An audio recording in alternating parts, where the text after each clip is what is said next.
السلام عليكم ورحمة الله وبركاته. إن الحمد لله نحمده ونستعينه ونستهديه ونستغفره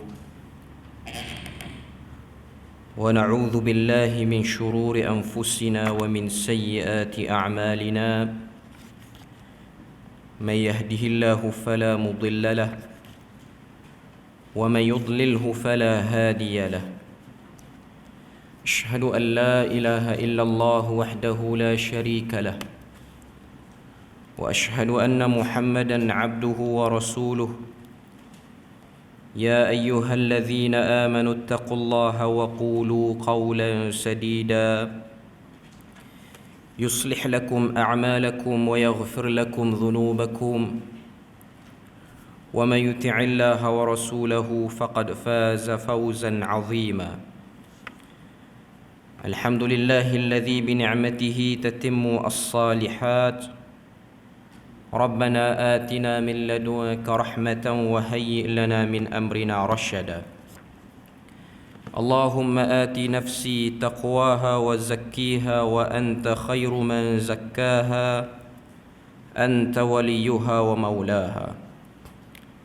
Alhamdulillah, syukur pada Allah Azza wa Jalla kerana dengan rahmat dan juga limpah kurnia yang Allah Subhanahu wa Ta'ala berikan, dapat kita sama-sama berada dan berkumpul dalam majlis ilmu yang mulia pada malam ni. Dan insya-Allah sambungan kita daripada i'tiqad Al-Imam Asy-Syafi'i rahimahullahu ta'ala, karangan Syekhul Islam Ali bin Ahmad Al-Hakkari rahimahullahu ta'ala. Sambungan kita daripada muka surat yang ke-29 dan juga muka surat yang ke-28, iaitu pada matan perenggan yang pertama pada muka surat 29, iaitu perenggan yang bermula wa anna khairan nasi ba'da Rasulillah.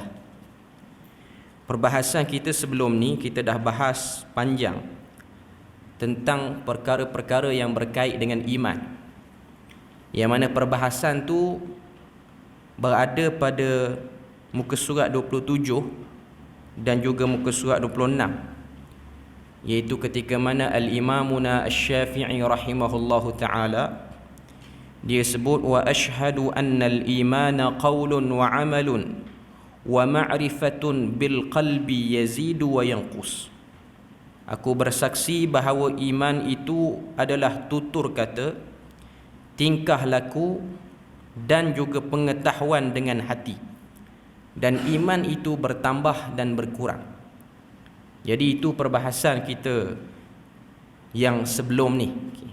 Jadi kita masih lagi berkait tentang bab berkaitan dengan iman.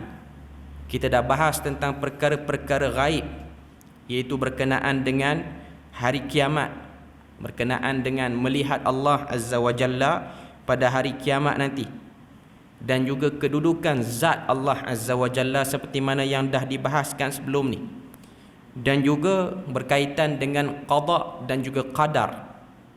Al-qadaru khairahu wa syarrahu. Dan sekarang ni, malam ni kita akan sambung daripada perbahasan ni, iaitu berkaitan dengan kedudukan para sahabat ridwanullahu alaihim ajma'in. Cuma saya nak sebut dan saya nak tambah di sini, iman ni ialah satu benda yang tak akan lari daripada tiga perkara tu, ataupun dua perkara yang disebutkan oleh Al-Imam Asy-Syafi'i, iaitu annal imana qaulun wa amalun. Iman itu ialah qaul dan juga amal, wa ma'rifatun bil qalbi, dan juga mengetahui dan pengetahuan yang terbit daripada hati manusia. Maknanya hati kita membenarkan, tasdiq, lepas pada tu kita talaffuz, kita lafazkan, dan lepas pada tu kita tunjukkan bukti iman yang ada dalam hati dan bukti percakapan kita tu dengan perbuatan. Dan antara tanda orang tu beriman, ihtiram syariatullah tabaraka wa ta'ala, iaitu dia menghormati dan juga dia menjaga syariat Allah Azza wa Jalla. Syariat-syariat ni berbentuk amal ibadat. tuntutan halal dan juga haram, larangan dan juga suruhan yang Allah Subhanahu wa taala, siapa yang buat lagu tu maka dia daripada golongan yang ada iman. Sebab tu dalam Quran Allah Taala sebut allazina amanu wa amilus salihat. Yang beriman itu ialah yang beramal dengan amal saleh. Maknanya dia tasdik dalam hati dia, dan tanda daripada benarnya apa yang ada dalam hati dia tu dia tunjukkan dalam bentuk perbuatan dia. Dan yang paling besar sekali ialah ihtiram syariatullah tabaraka wa taala. Jadi sekiranya seseorang tu dia beriman dengan hanya simpan di dalam hati, tapi dia tak sebut ataupun dia tak amalkan, maka orang ni bukanlah orang yang beriman sepenuhnya. Bahkan boleh pergi kepada mereka ni tidak dikira sebagai orang beriman. Itu benda yang kita kena tahu, dan benda ni kita kena jelas. Dan itulah iman. Sampai pada mati pun bila mana sebut iman, dia mesti 3 benda: tasdik, talaffuz, ta'mal. Kita benarkan dalam hati, kita lafazkan, sebut perkataan di mulut kita, dan kita beramal dengan anggota badan yang Allah Ta'ala beri pada kita. Dia mesti berlaku secara serentak. Dia tak boleh berlaku salah satu ataupun kurang daripada 3 tu. Dan kita pun dah bahas, ada kumpulan yang mengurangkan definisi tu. Ada yang kata iman ni setakat tasdik. Ada yang kata iman ni tak perlu talaffuz, tak perlu tunjukkan. Dan kita dah bahas, kumpulan ni termasuk daripada kumpulan yang keluar daripada apa yang disebut sebagai Ahlus Sunnah wal Jamaah, yang Nabi dah sebut ma ana alaihi wa ashabi. Dan saya pun dah sebut, kumpulan-kumpulan ni dia tidaklah hanya berada pada zaman dulu sahaja. Kumpulan-kumpulan ni pun dia kekal sampai zaman kita, dan ia menjadi ancaman. Saya cerita panjang bab ni sebelum kita masuk perbahasan kita muka surat 29 tu, sebab hari ni saya ada dapat ada orang hantar satu video. Video ni dia cerita ataupun dia bercakap ada satu orang tuan guru. Tuan guru ni dianggap sebagai orang yang hebat lah dia ni. Tuan-tuan boleh cari, dia ni dipanggil dengan nama Tuan Guru Haji Syari nama dia. Dan dikatakan dia ni keturunan dengan Tok Kenali. Okay. Dalam video tu ada orang nak tanya soalan pada saya lah. Okay. Tuan guru ni kata, iman ni ialah seseorang tu menjaga sempadan dia dengan Allah Azza wa Jalla. Dan sebenar-benar iman ni ialah kita kenal sempadan kita dan juga sempadan Tuhan. Lalu dia pun kata, Allah Subhanahu wa taala perintahkan kepada kita ni tutup aurat. Antara tutup aurat ni ialah bagi orang perempuan, dia kena pakai tudung. Pakai tudung sampai tutup dia punya dada dia. Dia kata kalau orang yang betul-betul makrifat, dia tidak akan melihat suruhan tu secara literal, tapi dia melihat dengan pandangan yang lebih dalam. Maksud aurat ataupun tutup aurat ni ialah menjaga sempadan diri kita dengan Tuhan. Jadi dia kata kalau orang yang faham makrifat ni, kadang-kadang kita akan tengok dia ni jenis tak pakai tudung. Tu yang sedap sikit tu perbahasan dia. Okay. Saya kalau ikut hati saya nak pasang video dia malam ni. Okay. Tapi video dia panjang 11 minit. Okay. Tapi tuan-tuan boleh cari, ada satu page FB, nama dia Makrifat Tok Kenali. Dia punya nama page FB tu Makrifat Tok Kenali Kelantan. Ramai likers dia, 53,046 orang. Maknanya page ni agak famous. Okay. Dia ada buat satu video. Tuan Guru Haji Syari ni dia ada page yang berasingan, tapi page tu saya tengok tak aktif. Page tu post terakhir pun 2018, ni dah 2021. Okay. Cuma ada satu rakaman yang dia buat pada hari Ahad baru ni. Rakaman tu sekitar 11 minit. Rakaman tu dia cerita tentang sempadan iman. Dan akhirnya dia sebut tentang bab ni. Dia kata aurat-aurat ni bukanlah tutup kepala tu. Aurat tu maksud dia sempadan. Bukan tutup rambut ataupun tutup kepala bagi perempuan. Okay. Ini yang dah kita sebut sebagai kumpulan batiniyah yang ada di mana-mana tempat pun. Antara ulama yang orang kata bersusah payah lawan kumpulan ni ialah Al-Imam Al-Ghazali. Dia tulis kitab Fadaih Batiniyah. Saya dah cerita panjang minggu lepas. Ancaman batiniyah di Malaysia ni antara ancaman yang banyak nama. Dia bukan satu nama. Okey. Dulu kita ada ajaran nama dia ajaran hakikat insan oleh Haji Ahmad Al-Kelantani tu yang tulis buku Hakikat Insan. Okey. Lepas pada tu dia naik, kumpulan ni naik dengan adanya kerajaan langit, ajaran kerajaan langit oleh Arifin Muhammad ataupun Ayah Pin di Terengganu. Okey. Kemudian dia pecah kepada kumpulan Bahtera Nuh ataupun Martabat 7. Dan banyaklah kumpulan ni berselerak banyak. Kalau kita baca dari segi sejarah yang dikeluarkan oleh Jakim, dia datang daripada satu orang tokoh daripada benua India yang bawa fahaman ni. Fahaman batiniyah. Dan kalau tengok fahaman batiniyah seperti ni, dia punya mirip yang ada di Malaysia ni mirip dengan apa yang ada dalam kumpulan Syiah Ismailiyah yang ada hari ni di peringkat international. Okay. Cuma nak sebut video tu tuan-tuan boleh tengok. Saya dah beritahu page dia, nama dia. Kalau dia nak kecoh lah. Tapi kita di Jabatan Mufti benda ni kita ambil serius perkara ni. Okay. Sebab zaman sekarang zaman open, orang boleh cakap macam-macam. Okay. Tapi page tu dia bukan hanya kuliah aja, dia juga jual buku-buku dia. Dalam page tu dia jual buku-buku yang berkaitan tentang ilmu kebatinan ni lah, ataupun ilmu batiniyah ni. Macam-macam jenis buku, sama ada daripada Malaysia ataupun Indonesia. Cuma keratan tu orang hantar pada saya tu seminit lebih je. Saya buka page tu 11 minit. Dan banyak lagi. Dan kita pun dah pantau lama. Ajaran Haji Syari ni ialah ajaran yang mirip kepada batiniyah. Mirip kepada batiniyah. Sama konsep dia, peta dia macam mana yang ada dalam ajaran hakikat insan. Sama saja.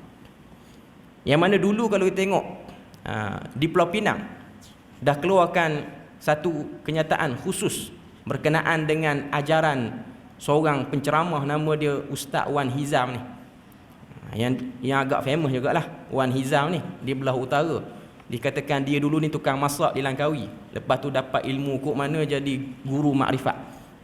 Lepas tu diteruskan oleh satu orang yang agak terkenal juga sekarang ni peringkat dunia, Lepak nama dia, di Pulau Pinang pun. Tapi Lepak ni dia lebih pada penulisan buku. Okay. Cuma ini nama-nama kumpulan individu yang sama saja. Individu yang bawa benda yang sama. Jadi dia bahas lagu tu, dia seolah-olah nak katakan tutup aurat ni tak ada apa pun. Tak tutup aurat pun tak apa. Daripada kata-kata dia tu lah. Okay. Tak tutup aurat pun tak apa. Dan arahan tutup aurat tu pun bukan tutup aurat secara hakiki. Sedangkan kalau kita buka dalam Al-Quran, Allah Ta'ala sebut pada surah An-Nur ayat 31, benda tu jelas. Allah Ta'ala kata apa? وَلْيَضْرِبْنَ بِخُمُرِهِنَّ عَلَى جُيُوبِهِنَّ. Ayat 31 surah An-Nur ni panjang ayat tu. Ayat berkenaan dengan perempuan lelaki dikehendaki jaga mata. Lepas tu perempuan dia kena tutup bahagian badan dia, supaya bahagian badan dia tu tak menjadi tarikan kepada lawan jantinanya, iaitu lelaki. Dan itu ialah manba', tempat keluarnya godaan syaitan. Okay. Kalau tengok ayat tu jelas, iaitu ayat berkenaan dengan pemakaian hijab. Bukan ayat yang berkaitan ataupun kita sebut sebagai metafora ke, hyperbola ke, bukan ayat balarah. Ayat tu ialah ayat syariat. Dan di akhir ayat 31 Tuhan kata, "Watubu ilallahi jami'an ayyuhal mu'minun." Dan bertaubatlah kamu semua, wahai orang beriman. Maknanya seruan tu kembali pada orang beriman. Maknanya orang beriman ialah orang yang ikut syariat. Bukan dia tafsir syariat tu dengan pahaman dia. Kumpulan ni dia tafsir, dia kata tutup aurat tu sempadan. Pertama, perkataan aurat kalau terjemah sempadan salah dari segi bahasa Arab. Sempadan lain. Sempadan dalam bahasa Arab dipanggil hudud, border. Hudud antara dua negara kita akan panggil sempadan lah. Okay. Jadi nak sebut pada kita dari segi dia terjemah tu pun kita dah tahu dah. Penterjemahan dia agak lemah. Okay. Dan ini benda yang agak bahaya, sebab benda macam ni orang lebih minat. Terutamanya orang yang memang tak pakai tudung dah. Okay. Orang yang memang jenis tak semayang sangat. Sebab tu saya kata ajaran batiniyah ni dia mampu tarik orang, khususnya akhir zaman. Sebab akhir zaman ni orang dah malas nak buat ibadat. Okay. Mari ajaran ni pula kata kita kenal Tuhan. Syarat masuk syurga kenal Tuhan, bukan buat syariat. Okay. Jadi benda-benda percakapan seperti ni sedap didengar. Tambah zaman kita ni zaman open, mana-mana orang dia tak dihalang untuk buat akaun Facebook. Sebab tu tidak ada akta oleh mana-mana jabatan agama negeri pun, kalau penceramah tu dia bercakap benda tak betul, kita nak block FB dia, tak boleh. Kita hanya boleh block dia jangan masuk ceramah di negeri saja. Itu yang boleh. Okay. Nak block dia buat live 2 jam, 3 jam tak boleh. Sebab tu ada satu negeri dia keluarkan satu arahan suruh blok ceramah. Benda tu tak boleh dari segi akta kerajaan, undang-undang pun tak boleh. Tak boleh halang orang nak bercakap lah. Cuma kita dalam bidang kuasa negeri, setakat jangan bagi dia kuliah di masjid, di surau, tu saja. Kalau dia nak buat kuliah di kedai makan, kita tak ada kuasa dah. Jabatan agama tak ada kuasa. Okay. Jadi nak sebut kepada kita bahawasanya ancaman tu semakin lama semakin dahsyat. Dan saya tengoklah yang duduk mengikuti, saya tengok video selama 11 minit live FB tu, komen dia dekat 500 dan orang yang dah tengok dah ribu-ribu dah. Nak beritahu pada kita bahawasanya ramai orang berminat dengan benda-benda seperti ini. Sebab dia benda mudah. Bila mana satu orang boleh beritahu tak perlu pakai tudung, ialah lambang kepada ada iman. Tak pakai tudung ni kita tak kata orang tu tak ada iman. Tak pakai tudung ni tak boleh lagi nak hukum. Secara umumnya kita tak nafikan pun orang yang tak pakai tudung ni dia tak beriman. Kita kata iman dia kurang. Okay. Cuma dia nak sebut situ bahawasanya tak pakai tudung itu ialah bukan petanda kepada kurang iman. Boleh jadi iman dia kuat. Lepas tu dia buatlah permisalan. Dia kata orang-orang Melayu kita ni pun start pakai tudung sekitar 30-40 tahun ni baru. Sebelum ni orang tua kita tak pakai tudung pun, tapi alim. Alimnya seorang tu walaupun dia tak semayang, itu bukan dalil ilmu ataupun apa yang dia buat tu betul dan Tuhan redha. Itu benda kita kena faham dulu. Kita akan jumpa orientalis barat di negara barat yang hafal Quran lagi lancar daripada orang Islam. Tapi bukanlah apa yang dia bercakap, apa yang dia sampaikan, yang dia tulis tu betul dan Tuhan berkenan dengan benda tu. Ini benda yang agak bahaya sebab ia mengandungi talbis ataupun kesamaran kepada orang awam. Okay. Jadi saya nak sebut bab tu. Saya nak beritahu sini bahawasanya ancaman ni kita tak boleh nak block. Tambah pula anak-anak kita ni dia ada telefon. Semua orang ada telefon dan semua orang boleh tengok. Orang tak pergi masjid, orang tak berminat sangat dengan kuliah, orang banyak masa kepada handphone dan orang akan tengok benda-benda seperti ini. Dan kita terpaksa bercakap benda ni secara direct. Sebab tu saya sebut nama terus, saya sebut page dia terus. Kalau dia nak hentam-hentamlah. Okey, cuma nak beritahu pada kita kena tahu. Ini ialah tempat-tempat ataupun cara ajaran-ajaran sesat baru ni dia nak masuk. Dia tak panggil kita join kumpulan dia secara tertutup. Sekarang ni dia dah berani buat secara terbuka. Okay. Jadi kita sambung perbahasan kita muka surat 29.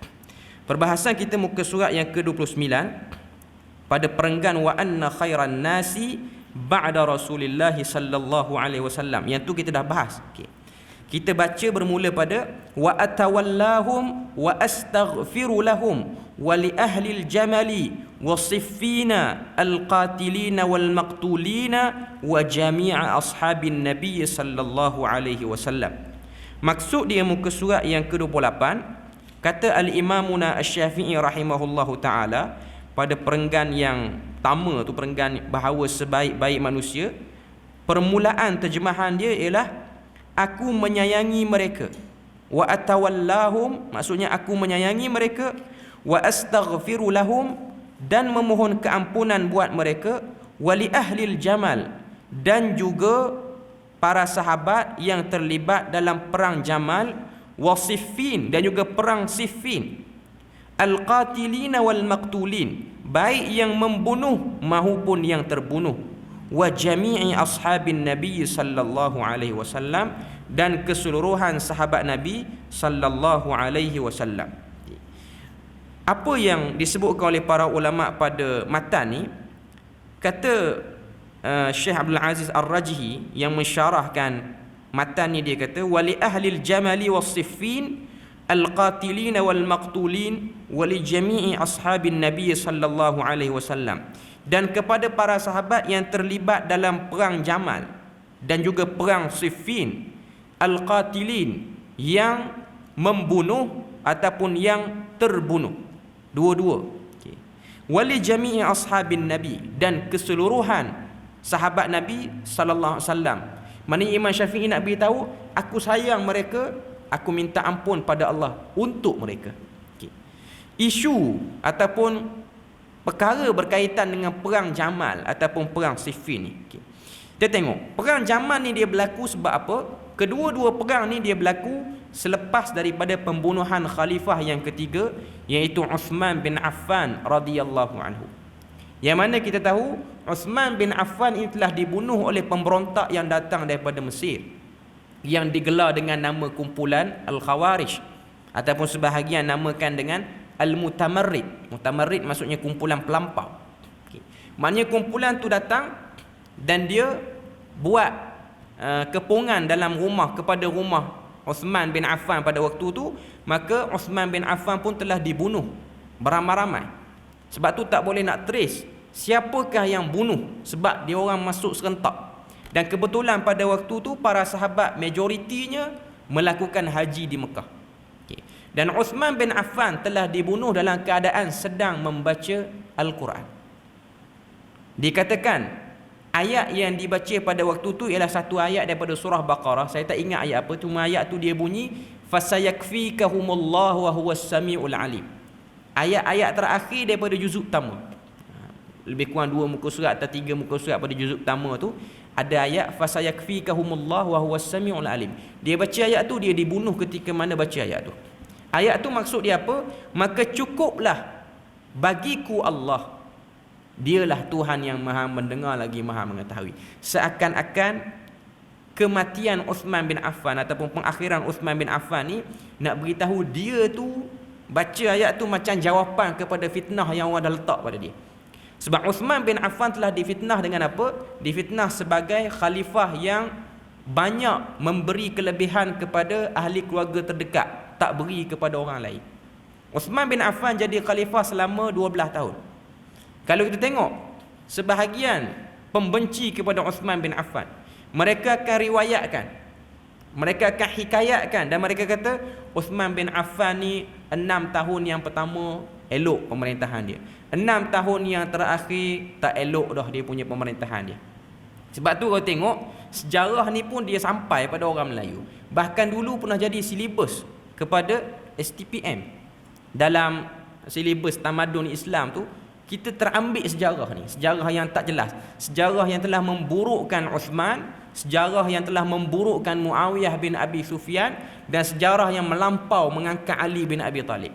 Dan sejarah-sejarah ni kalau kita tengok, dia berasal daripada riwayat perawi-perawi yang berpendirian ataupun perawi yang majoritinya Syiah ataupun Khawarij, antaranya Abu Mikhnah dan lain-lain. Maknanya ini perawi-perawi yang bermasalah, yang meriwayatkan sirah dengan emosi dia. Dia tak riwayatkan sirah tu dengan fakta. Okay.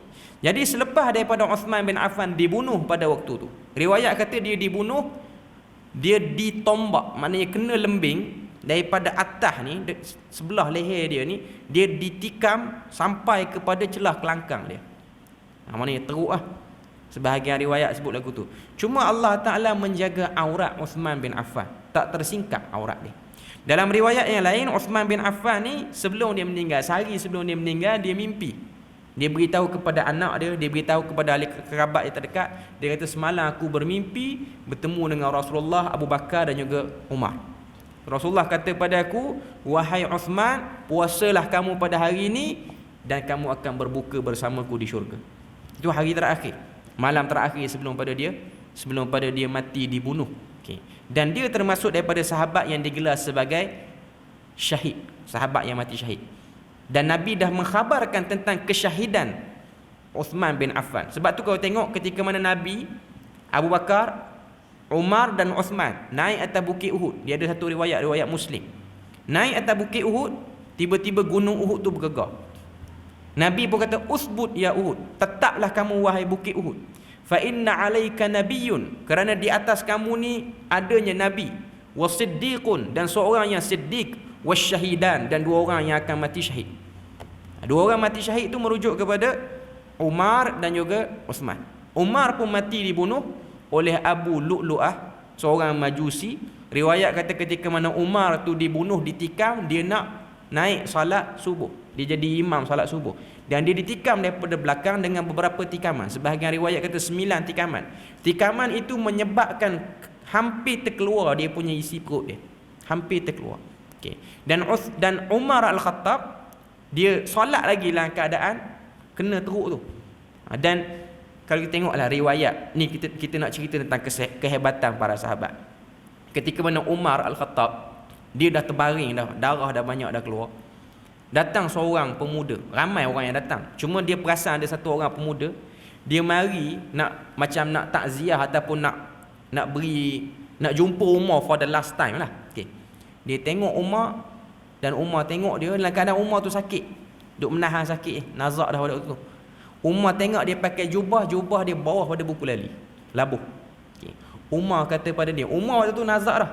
Nak cerita tentang kehebatan para sahabat, Allah Ta'ala jaga mereka ni dan kejapnya mereka dengan agama. Umar kata pada pemudaku, ya syabab, wahai pemuda, irfa' thawbak, angkat sikit baju kamu tu ataupun jubah kamu.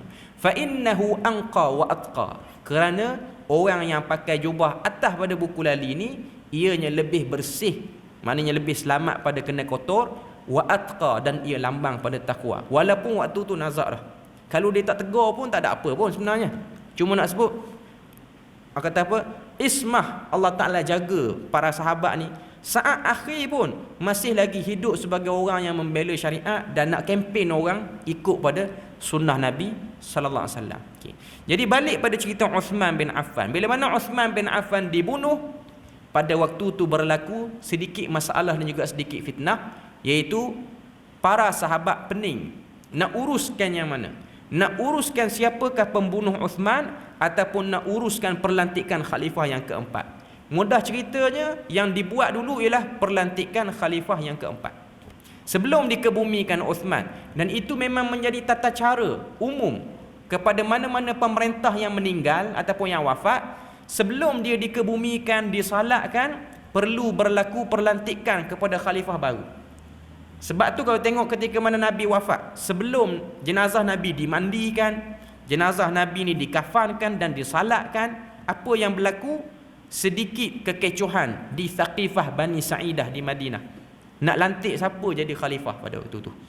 Orang yang mula-mula nak menggantikan Rasul, mudah ceritanya lantik Abu Bakar As-Siddiq radhiyallahu anhu. Mana yang nak sebut pada kita, daripada perbuatan itulah mana-mana raja, mana-mana pemerintah yang sah, bila mana dia meninggal, wafat ataupun mangkat, tidak dikebumikan sehingga ditabalkan raja baru. Itu menjadi tata cara betul. Sebab tu ada orang dia pelik, dia kata sebab apa tak tanam raja cepat-cepat, duk tunggu tabalan. Tak, benda tu ada sikun ataupun ada tata cara dia daripada pengamalan para sahabat yang terdahulu. Maka benda tu dimaafkan bagi raja. Kadang-kadang nak tabal tu ambil masa seminggu, setengah-setengahnya, sebab nak bincang dulu apa semua, sebab benda ni berkait. Tapi taklah sampai berminggu-minggu jenazah sahabat ni, sampai minggu-minggu.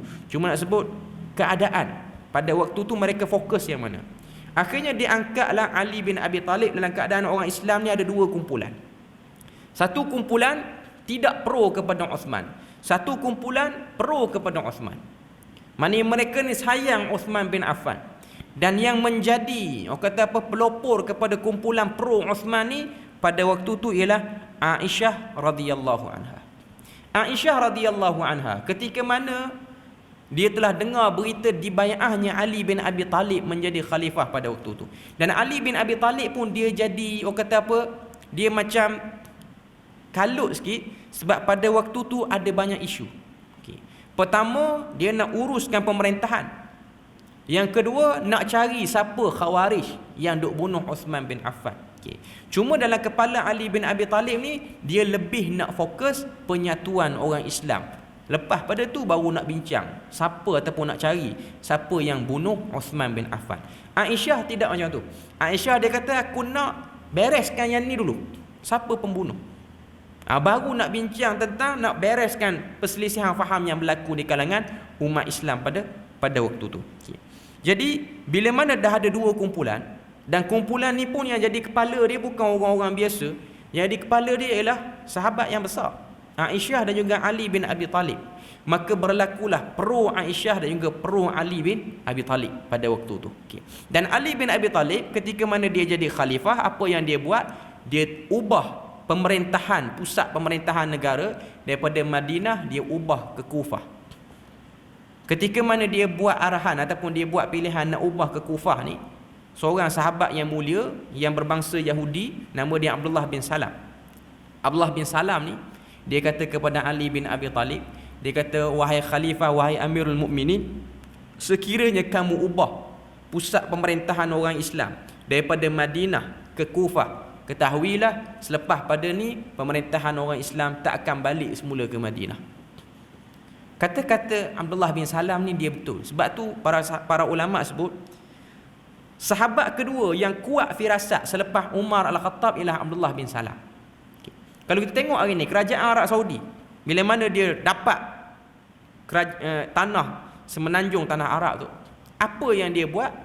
Dia bangunkan dua tanah haram tu, dia bangunkan elok. Okay. Cuma dia tak pilih dua tanah haram tu jadi pusat pemerintahan. Dia pilih apa? Dia pilih Riyadh hari ni. Sampai hari ni pun Riyadh lah tak jadi. Madinah tu tak jadi sebagai ibu negeri dia. Tak jadi. Walaupun Madinah ni dia taklah besar, Riyadh tu lagi besar. Madinah ni kecil je. Lebih kurang Perlis ataupun kecil lagi pada Perlis. Tapi kepadatan penduduk tu dia agak padat, 2 juta lebih duduk dalam Madinah tu sendiri. Cuma nak beritahu pada kita, pada waktu tu dia ubah ke Kufah. Bila mana dia ubah ke Kufah, maka Aisyah radhiyallahu anha dia tetap dengan pendirian dia nak tuntut pembunuhan Uthman tu, darah Uthman tu nak tuntut. Jadi dia ni ada suara majoriti. Apa yang berlaku? Akhirnya ada beberapa kumpulan sahabat ni ikut Aisyah radhiyallahu anha. Sebahagian ulama dia sebut sini, dia kata waqa'at al-jamalu waq'atun hasalat baina as-sahabati radhiyallahu anhum lamma ijtahadat Aisyah radhiyallahu anha wa ja'alat tutalibu bidamin Uthman radhiyallahu anhu lamma qutil fa kharajat ala Jamal ma'a Talhah wa Zubair. Maka Aisyah radhiyallahu anha pun keluar dengan menaiki seekor unta. Jamal tu maksud dia unta. Dan pada waktu tu dua sahabat besar yang bersama dengan Aisyah ni, yang pro kepada Aisyah ni, iaitu Talhah bin Ubaidillah dan juga Zubair bin Al-Awwam. Zubair bin Al-Awwam ni ipar kepada Aisyah radhiyallahu anha, sebab Zubair ni dia kahwin dengan Asma bin Abi Bakar, binti Abi Bakar. Okay. Thumma hasala qitalun tahta al-jamal tusabbibu fihi ba'du ahlu syarri fa asya'u wa atharu al-fitnah. Mudah cerita, saya tak nak cerita komplit cerita perang Jamal ni. Kemudian berlakulah peperangan Jamal. Apa yang jadi? Pada waktu tu terbunuhnya Aisyah radhiyallahu anha dan beberapa orang sahabat pada waktu tu. Okay. Kalau kita baca dari segi sirah, dia ada satu kitab yang agak menarik. Kitab tu nama dia Hikbatun Minat Tarikh, yang ditulis oleh seorang ulama yang masih hidup lagi daripada Kuwait, nama dia Dr. Uthman Khamis.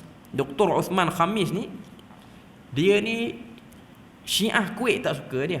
Kuwait ni antara negara teluk yang majoriti juga Syiah.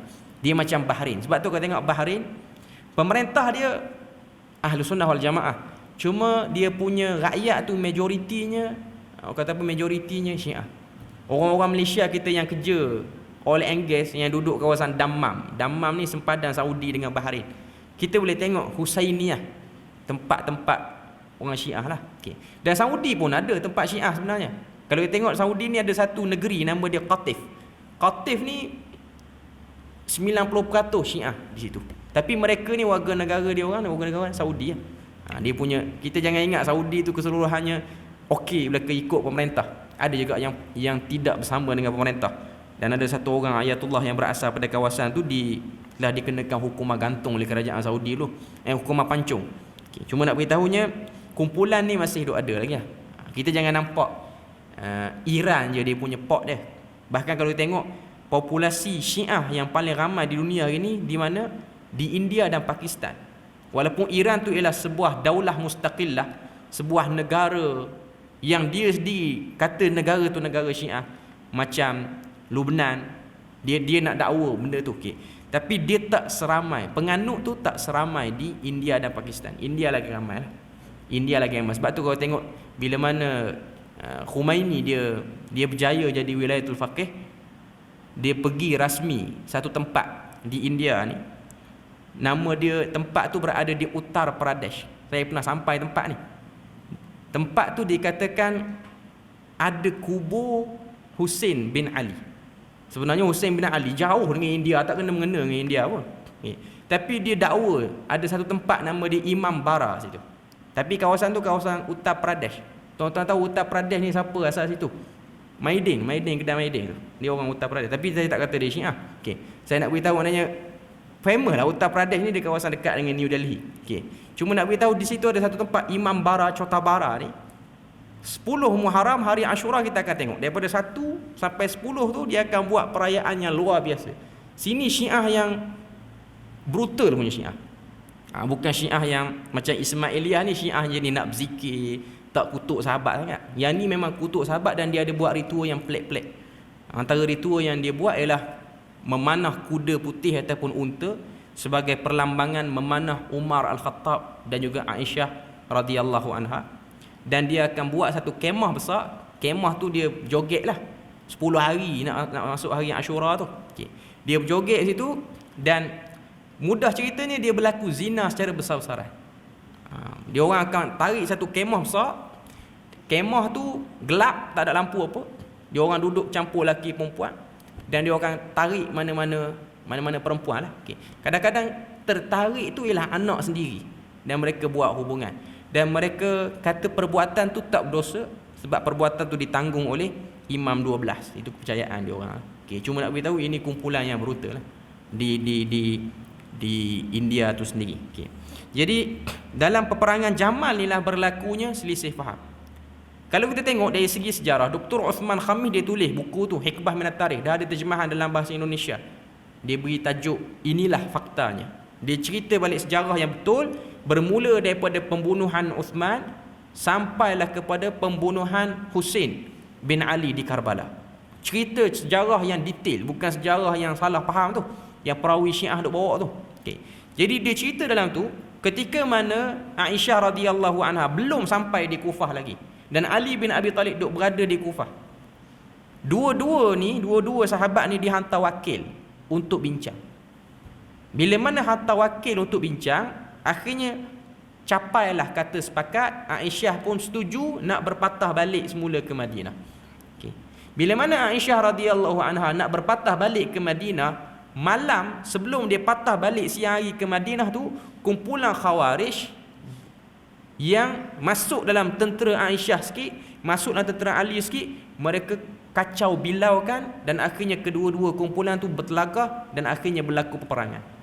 Maknanya peperangan tu berlaku kerana pihak yang ketiga, bukan daripada pihak Ali, bukan daripada pihak Aisyah radhiyallahu anha. Sebab tu para sahabat yang tidak terlibat dengan peperangan ni, mereka memilih untuk tidak menyebelahi mana-mana.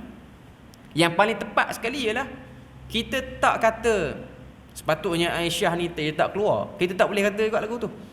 Dan sepatutnya Ali bin Abi Talib tak payah siap siaga ke tentera pun tak boleh kata lagu tu. Okay. Ini berkaitan dengan ismatus sahabah, kemuliaan sahabat. Yang paling tepat sekali ialah kita tak kata apa-apa sebab mereka ni para sahabat yang mulia dan Nabi pun dah pernah sebut sebelum Nabi wafat. Nabi pandang muka sahabat ni seorang-seorang. Nabi pandang Ali, Nabi pandang Muawiyah, Nabi pandang beberapa orang sahabat, Zubair bin Al-Awwam, Nabi pandang keluarga Ammar bin Yasir apa semua ni. Ni Nabi pandang. Nabi kata sampai satu masa kamu semua ni akan bertelagah. Sahabat terkejut, ya Rasulullah, kami duk beriman dengan kamu, duk ambil ilmu pada kamu, macam mana kami boleh bertelagah? Nabi kata akan sampai satu zaman fitnah, kamu akan bertelagah. Dan siapa yang akan selesaikan pertelagahan tu? Nabi isyaratkan kepada cucu dia, Hasan bin Ali. Nabi kata anakku ini yang akan menyebabkan dua kumpulan yang bertelagah baik semula. Sebab tu kau tengok Syiah tidak akan membesarkan Hasan bin Ali, mereka lebih besarkan Husain. Sebab Hasan bin Ali ketika mana dia naik jadi gubernur, apa yang dia buat? Dia bagi pemerintahan, dia bagi bai'ah kepada Muawiyah, menyebabkan kumpulan yang pro Ali diam, tak kata apa. Kita duk ingat keluarga Ali ni dia tak bersama dengan Muawiyah. Lah sekali Hasan bin Ali dia bersama dengan Muawiyah, menyebabkan pada waktu tu beberapa tahun kumpulan yang pro Ali ataupun kita sebut sebagai Syiah pada sekarang ni, mereka merancang sesuatu. Akhirnya apa yang dia buat? dia hantar surat kepada Husain nak beritahu bahawasanya mereka ni ditindas sekian-sekian di Karbala ni apa semua. Dan Husain bin Ali pada waktu tu dia baca surat tu, dia rasa dia nak pergi sebab dia nak jawab tuduhan-tuduhan tu. Dan dia telah dipesan oleh pak saudara dia, Abbas bin Abdul Muttalib pada waktu tu. Abbas kata tak payah pergi, kamu jangan percaya pada kumpulan ni kumpulan penipu. Sebab tu kalau kita baca sirah secara detail, siapakah yang membunuh Husain bin Ali? Yang membunuh Husain bin Ali ialah orang yang dulu pro Ali juga, kumpulan yang sama. Sebab tu hari ni kalau kita kata Syiah dia bersedih atas kematian Husain, siapa yang bunuh? Tok nenek dia orang juga dulu yang bunuh hakikatnya. Kumpulan yang sama, bukan kumpulan lain. Cuma dia pandai berlakon dan buat nostalgia, cerita sedih tu dia pandai buat. Okay. Nak sebut pada kita bahawasanya ini fitnah yang berlaku. Dan pada waktu itulah berlakunya fitnah Abdullah bin Sabah. Sebab tu kau tengok bila mana Ali bin Abi Talib dia diangkat sebagai khalifah, ada satu orang lelaki nama Abdullah bin Sabah ni, dia ada dalam majlis bai'ah tu. Dia sampai je, dia pun keluarkan satu perkataan. Dia ni Yahudi asal pada Yaman. Lepas tu dia masuk Islam. Para ulama sebut dia ni munafik. Okay. Dia sebut pada Ali, dia kata anta ilah, kamulah Tuhan kami. Sebab tu Syiah yang paling awal sekali kalau kita belajar dalam ilmu perbandingan mazhab ni, Syiah yang paling awal sekali iaitu pada zaman Ali, zaman Muawiyah, zaman Zubair bin Al-Awwam ni, dia akan panggil Syiah tu sebagai Syiah Sabaiyah, nisbah kepada Abdullah bin Sabah. Okay. Saya nak sebut benda ni, apa sebab penting sebut benda ni? Supaya kita tahu para sahabat ni mereka semua orang-orang yang mulia. Kita tak boleh rendahkan Muawiyah. Muawiyah bukan orang calang-calang. Dia ni penulis wahyu Nabi. Walaupun ada beberapa riwayat yang menunjukkan Umar ni macam tak suka pada Muawiyah, tapi itu bukan dalil nak kata Muawiyah ni seorang perampas khalifah. Tak boleh. Muawiyah ialah seorang sahabat yang mulia. Memang ada riwayat Umar ketika mana jadi Amirul Mukminin, Umar ni dia layan Muawiyah ni kasar sikit. Muawiyah pada waktu tu dia jadi gubernur di Syam. Syam sebuah wilayah yang maju, lebih maju pada Madinah, lebih maju pada Iraq. Orang-orang di Syam, setiap rumah di Syam ni ada pembantu rumah, maknanya ada khadam. Mereka makan makanan-makanan yang lazat. Orang tempat lain duk makan ayam, duk makan daging, duk makan kambing. Mereka di Syam ni dah makan hammamah. Hammamah ni apa dia? Burung pati. Merpati sumbat. Kalau orang biasa pergi ke Syria, ke Mesir ni, dia ada satu hidangan makanan, burung merpati, dalam badan burung merpati tu dia letak nasi. Merpati sumbat. Kalau kita ni tupat sotong lah. Okay. Ada pulut lah tu. Okay. Ataupun apa-apa je, tapi dia panggil merpati sumbat. Okay. Tu kira orang kaya je boleh makan. Kawasan-kawasan orang kaya. Pada zaman Muawiyah jadi khalifah di Syam, tidak ada rakyat Syam yang tak puas hati dengan Muawiyah. Semua okey. Cuma ada satu berita yang tak sedap dengar. Umar dengar cerita Muawiyah ni dia buat pintu rumah dia. Rumah dia ada pintu. Sebab pekeliling yang dikeluarkan oleh Amirul Mukminin Umar Al-Khattab pada waktu tu. Mana-mana gubernur yang dilantik oleh Umar, bila mana dia berada di kawasan taklukan dia ataupun kawasan urusan dia, dia tak boleh mewujudkan pintu di rumah dia. Tak boleh. Boleh ada rumah, pintu tak boleh ada. Sebab tu orang jadi menteri zaman Umar ni bukan orang yang ada duit banyak dalam erti kata lain. Sebab tu sebahagian sahabat-sahabat perempuan ni ada yang berdoa, ya Allah, kalau Umar jadi khalifah, aku tak mahu suami aku ni baik dengan Umar, sebab takut Umar berkenan lantik dia jadi khalifah, rumah kita jadi makin miskin. Elok dah ada pintu, jadi tak ada pintu. Hari ni beza. Hari ni kalau satu orang dia baik dengan adun ke YB mana, isteri dia berdoa suruh jadi naik calon. Sebab rumah lagi besar kot lepas pada tu. Okay. Jadi nak beritahu zaman Umar dia lain. Muawiyah dia buat pintu. Orang hantar surat kepada Umar. Hantar surat pada Umar ni, gubernur kamu ni ada pintu. Umar ada pintu. Umar panggil dia. Umar panggil sampai Muawiyah di Madinah. Umar tak direct cakap. Umar kata okey, dah sampai dah. Okey. Dalam riwayat Syiar Alam An-Nubala lah. Okey, dalam riwayat Az-Zahabi. Umar suruh Muawiyah ni tarik air daripada perigi. Dahlah kawan tu, dalam riwayat Muawiyah ni dia orang yang tubuh besar sikit. Dia cepat mengah. Cepat letih sikit kalau buat kerja. Okey. Dalam riwayat pun kalau dia khutbah Jumaat lah keadaan duduk, dia tak berdiri sebab badan dia besar. Okey. Jadi dia suruh buat kerja yang berat. Suruh angkat air. Umar tak direct panggil dia. Umar kata okey, ambil air. Sampai nampak lengah, sehinggalah anak Umar Al-Khattab tu tegur Abdullah bin Umar. Abdullah bin Umar kata, yakfi, cukuplah, dia dah letih dah. Tak payahlah ragging lebih-lebih sangat. Nak marah dia marah terus, jangan duk bagi buat kerja lebih-lebih sangat. Okey. Lalu Umar pun tanya, wahai Muawiyah, aku dengar pengaduan, aku dapat aduan orang kata kamu buat pintu di rumah. Maka Muawiyah pun kata, benar wahai khalifah, wahai Amir Mu'minin, memang aku buat pintu. Dan sebab aku buat pintu rumah aku ialah sebab ianya cadangan daripada rakyat Syam sendiri. Orang-orang Syam yang Muslim ni, yang memang dah Muslim ataupun yang baru convert jadi Muslim, mereka semua okey dengan Muawiyah. Dan mereka ni kata pada Muawiyah, wahai Gubernur, kalau kamu nak buat rumah kena ada pintu. Sebab apa? Sebab kami tak pasti tentera-tentera Rom ni yang telah dijatuhkan oleh orang Islam ni, mereka ni masih lagi mengintai peluang nak bunuh Gubernur Islam. Jadi buat pintu dan bagi ada jaga lah depan rumah. Sebab nak jaga keselamatan. Okay. Umar dia boleh terima lah jawapan tu. Cuma Umar kata, Umar tetap melihatkan memek wajah macam tak setuju. Umar tak setuju. Sebab tu dia ada riwayat tukar sekejap. Sebab Syam ni besar. Syam ni dia wilayah yang besar. Dia gabung 3 negara kalau zaman kita ni. Jordan, Palestin, Syria dan juga sebahagian Iraq. Okay. Jadi Umar wujudkan beberapa gubernur-gubernur kecil yang mewakili, yang menjadi naib kepada Muawiyah. Cuma yang paling Umar puas hati sekali siapa? Yang paling Umar puas hati sekali ialah Abu Hurairah. Abu Hurairah pernah jadi gubernur di satu wilayah Syam. Saya tak ingat wilayah apa. Umar pergi ziarah dia.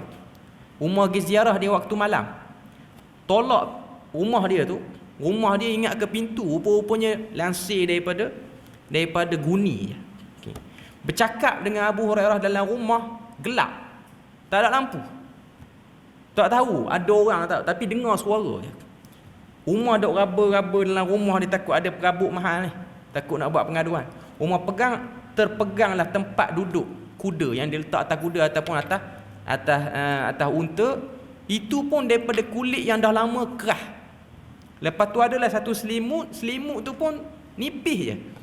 Tak padan untuk elak diri daripada kesejukan angin ataupun cuaca di Syam.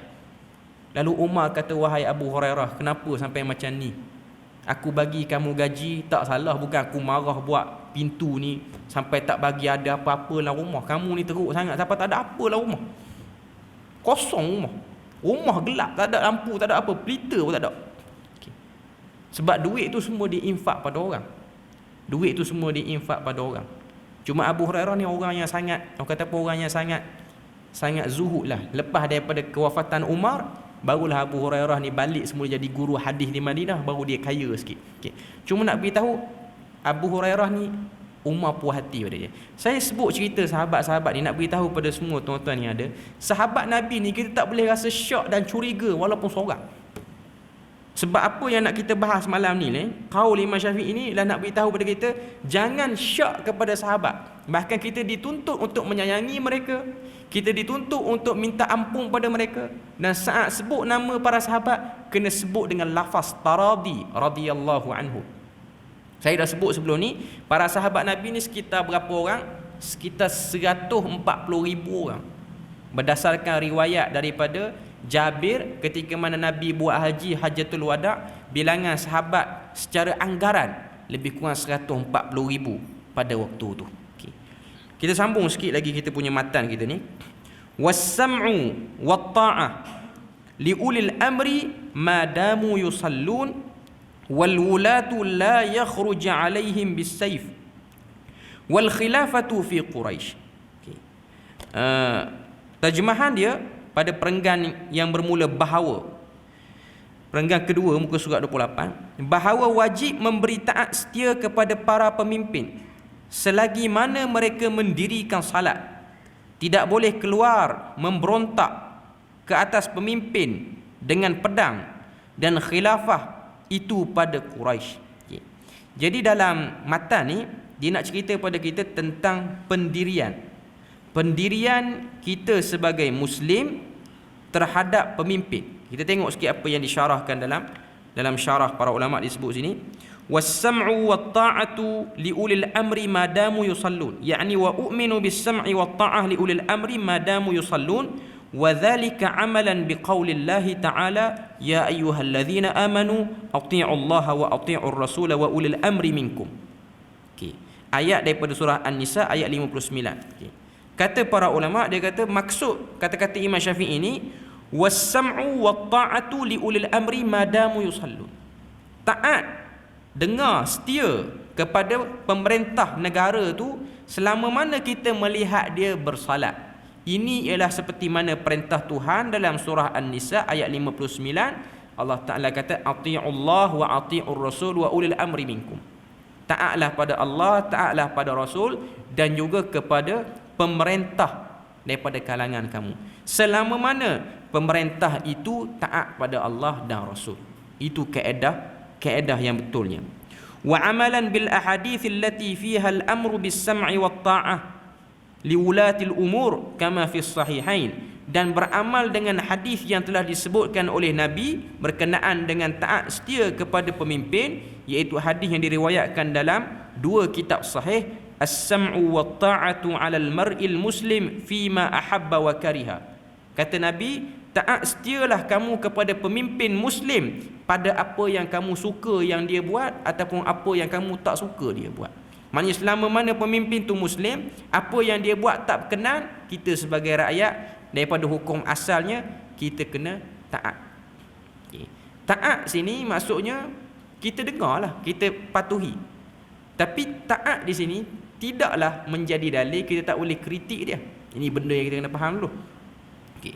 Sebab dalam kata-kata ni Imam Syafi'i kata wal wulatu la yakhruju alaihim bis-saif, dan kita tidak keluar terhadap pemerintah ni dengan pedang. Maksudnya kita tak angkat senjata lawan pemerintah. Okay. Kritik pemerintah benda biasa. Sebab tu pada zaman Umar Al-Khattab, Umar pernah berjalan dengan pembantu dia, jumpa dengan satu orang perempuan. Perempuan ni dikatakan pernah jaga Umar dulu masa kecil, dan dikatakan dia ni ibu susuan kepada Umar. Sikit lagi perenggan tu. Contoh yang saya bawakan tadi iaitu daripada perbuatan sebahagian rakyat yang berada di bawah pemerintahan Umar Al-Khattab, iaitu seorang ibu susuan kepada Umar ni. Dia dijaga Umar daripada kecil. Okay. Waktu tu Umar berjalan dengan satu orang pengawal dia lah lebih kurang. Okay. Bila mana dia lalu di satu tempat di Madinah, di Mekah, nama dia Suq Ukaz. Suq Ukaz ni pasar Ukaz, pasar yang terkenal pada waktu tu. Pasar ni lebih kepada pasar seni, sebab tempat ni orang duk bersyair. Okay. Menjadi tempat biasa bagi orang Arab. Jadi jumpalah satu orang perempuan. Perempuan ni dikatakan ibu susuan Umar. Dia tengok Umar Al-Khattab lalu. Umar pada waktu tu dah jadi Amirul Mukminin, pemimpin tertinggi orang Islam. Okay. Dia kata, riwayat sebut nama dia Hafsah, sebahagian riwayat lah kata. Okay. Dia kata pada Umar, wallahi ya Amirul Mukminin, demi Allah wahai Amirul Mukminin, inni la ahyaitu lamma kunta tunadi bi Umairan. Aku ni orang yang pernah hidup, dan pada waktu tu kamu ni orang panggil Umair, orang tak panggil lagi kamu Umar. Umair ni maksudnya Umar kecil, budak, seorang budak. Tusari'ul fityan fil aswaq, kata perempuan ni, dan kamu ni zaman kecil cukup nakal, suka kejar budak-budak lain di pasar. Dia kata pada Umar. Umar dah tu pemimpin besar. Kamu ni zaman aku duk jaga ni cukup liar, suka kacau orang.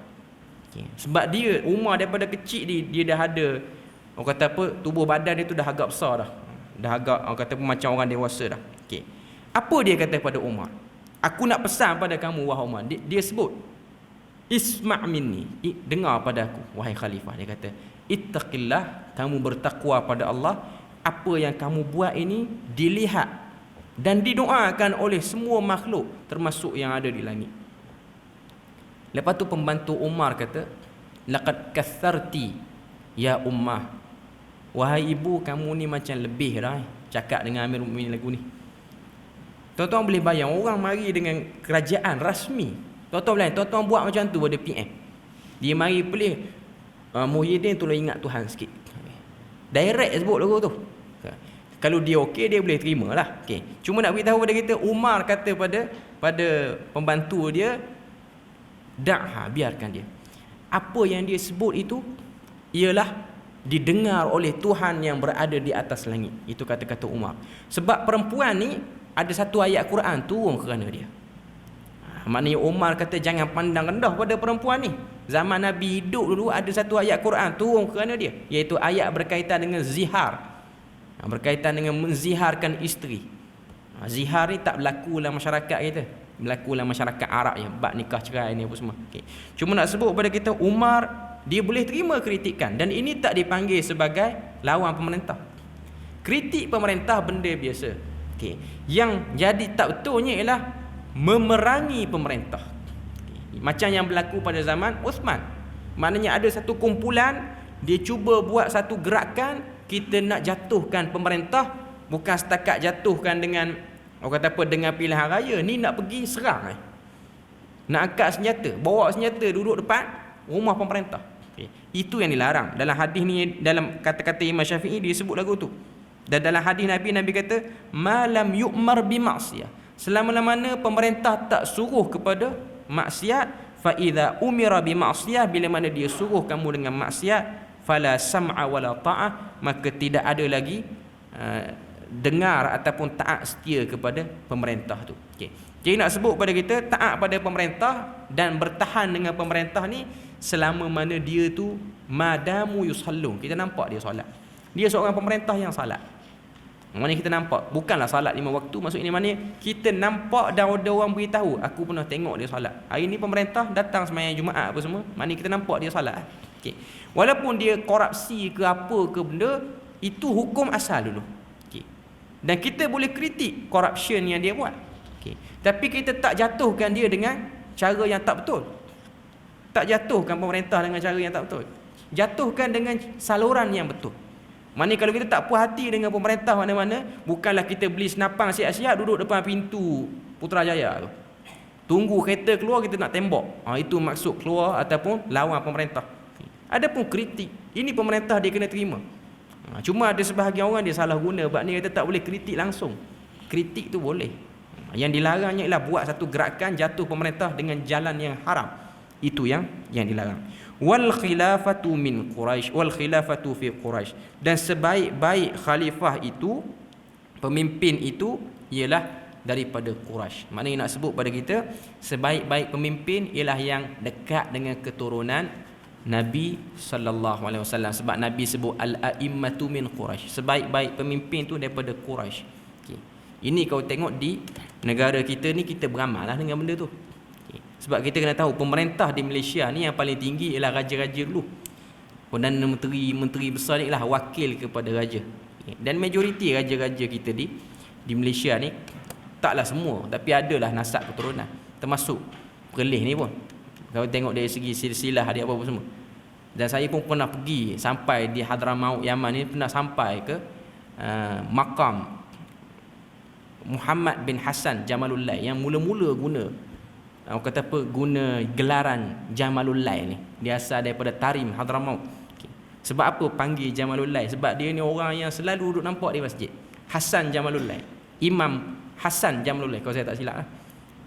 Orang gelar dia dengan Jamalullail ni sebab apa? Keindahan malam, maksud dia. Maknanya dia hiasi malam dia dengan ibadah. Dan start pada tu keturunan tu duduk guna Jamalullail sampai ke ini, termasuklah keturunan Tuanku Raja Perlis sekarang ni lah duduk guna dia punya istilah Jamalullail. Tapi dia tu daripada keturunan Hasan bin Ali bersambung dengan Fatimah radhiyallahu anha. Cuma nak sebut dari segi afdal, bukan bangsa lain tak boleh jadi pemimpin. Dari segi afdal, kalau benda tu tak ada, maka tengok daripada kepandaian seorang tu nak jadi pemerintah. Maknanya dia perlu ada ilmu sebagai pemerintah. Kita berhenti situ je pada malam ni. Kita sambung lagi perbahasan kita. Setakat tu saja. Subhanakallahumma wa bihamdik, asyhadu an la ilaha illa anta wa astaghfiruka wa atubu ilaik. Wassalamualaikum warahmatullahi wabarakatuh.